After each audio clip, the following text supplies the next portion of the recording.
Hi everyone, thank you for listening to this presentation going through the innovative solution our team has come up with.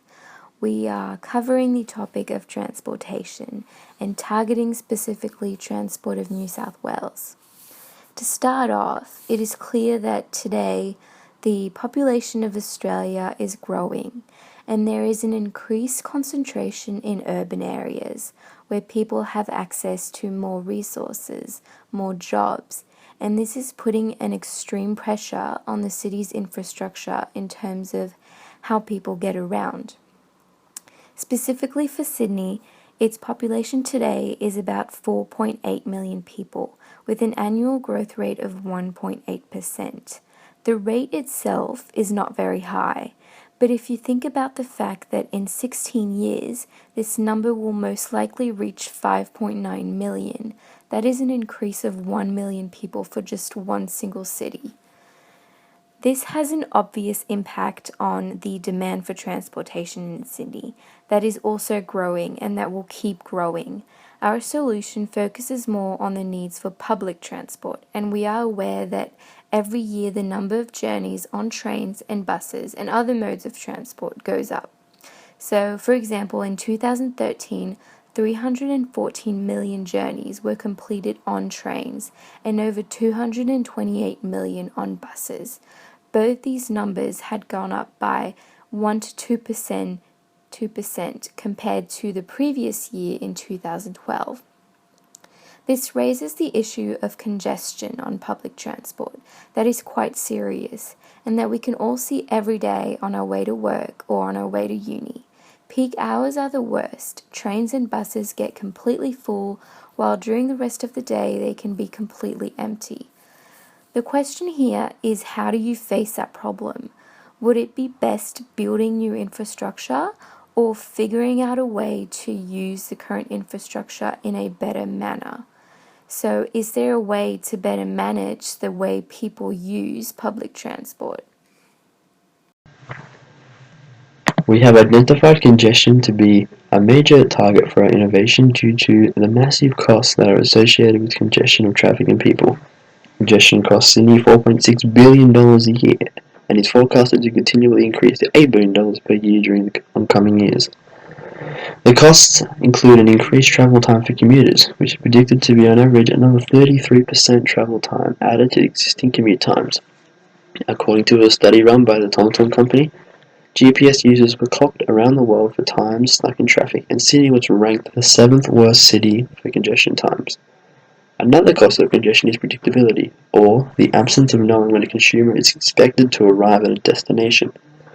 This usually incurs stress and discontentment among users of various modes of transport. Therefore, we have identified the need for a supplementary addition to both the government and consumers' repertoire in implementing alternate methods to shift large amounts of people from point A to point B efficiently and with great effect. Environmentally, congestion has a large effect on greenhouse gases and emissions released by both public and private transport. Due to the heavy backlog of commuters during peak hours, it is clear that there is a greater concentration of emissions during these times. In the foreseeable future, Sydney's population will always grow at a rate that outpaces what the transport system can handle, leading to massive changes and developments being implemented. For example, the creation of the tram lines and changing of the bus routes and timetables around the CBD, which has begun and will increase in prevalence in Sydney over the next couple of months.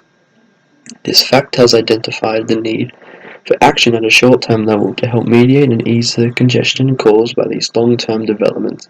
Collectively, cost to the government is massive when congestion costs, infrastructure development, and maintenance costs are combined, meaning that there is viability in suggesting an alternative, cost-effective method to distribute consumers. Government bodies have implemented congestion taxes in a bid to create more funding for projects and to encourage consumers to alter their transport methods. However, people still need to travel quickly. This makes it viable for the development of alternate system for mediating congestion around Sydney. So, to ease the congestion caused by population growth and its subsequent strain on public transport, we have developed the Trackm8 app. The Trackm8 app is simple in its innovation. and often the simple answers are the best answers. So here's how it works. The commuter inputs their trip, and in real time, the app detects the capacity of train carriages, buses, and trams through sensors mounted at the entrances of various modes of public transport. This is then combined with information collected from the Opal card system, as well as a smart database that uses both the insightful data inputs of Trackm8 users and previous trends in public transport congestion. This includes factors such as peak periods and popular routes.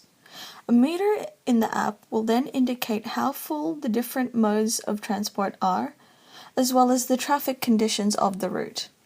If they are at or approaching capacity, the app quickly recalculates and provides the commuter with a better alternative to get them to their destination. Trackm8 is smarter than the existing offerings, as it is able to predict traffic patterns and provide a travel plan tailored to you. This is done through the combination of sensor, database, and user data. This system aims to evenly spread consumers across various modes and alleviate the pressure from particularly overused services. This will leave commuters wondering why this handy little app didn't exist sooner.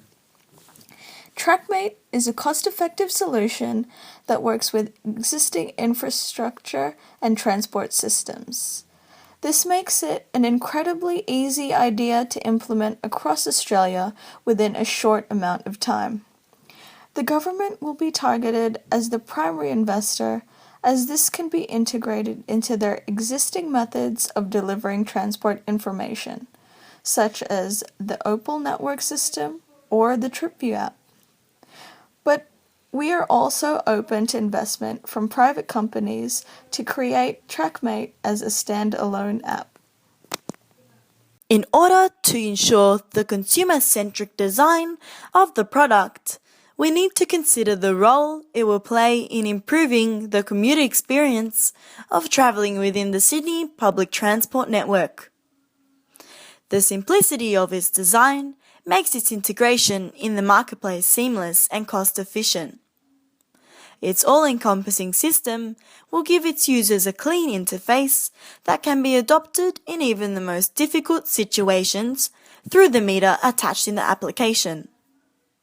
By minimizing the stress associated with a daily commute through this application, the integration of Trackm8 can effectively lead to increasing customer happiness and injecting positivity into consumer perceptions of the public transport experience. Our innovation aims to assist the Sydney commuter in making more informed and planned decisions about their choice of commute. The product's design can be easily integrated into the modern traveller lifestyle, and its support from government initiatives will give it the necessary resources to make it accessible by the public. By allowing users to effortlessly plan their commute, it gives it user versatility and a less stressful way of reaching their destination. Our smart software will fundamentally aim to disperse congestion across existing transport solutions. This innovation will not only boost individual productivity in the long term by making trips more efficient and quicker, but they will also aim to redistribute congestion over existing transport infrastructure. Trackm8 will ease pressure and tension on these existing services through its compatible design, a large factor in improving future transportation networks. We can effectively meet our goals consequently by finding simple solutions to our ongoing population growth struggles through innovations like our Trackm8 software.